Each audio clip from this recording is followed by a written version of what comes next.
ఒక తోటలో ఒక కొమ్మలో ఒక పువ్వు పూసింది.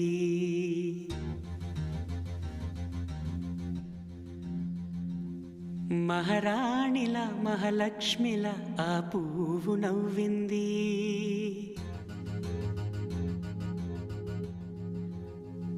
అలాగే నవ్వుతూ ఉండాలని,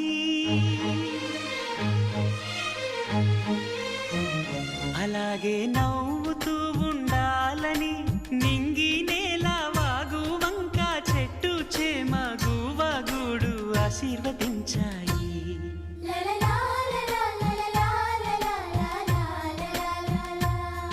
ఒక తోటలో ఒక కొమ్మలో ఒక పువ్వు పూసింది. మహారాణిలా మహాలక్ష్మిలా ఆ పువ్వు నవ్వింది.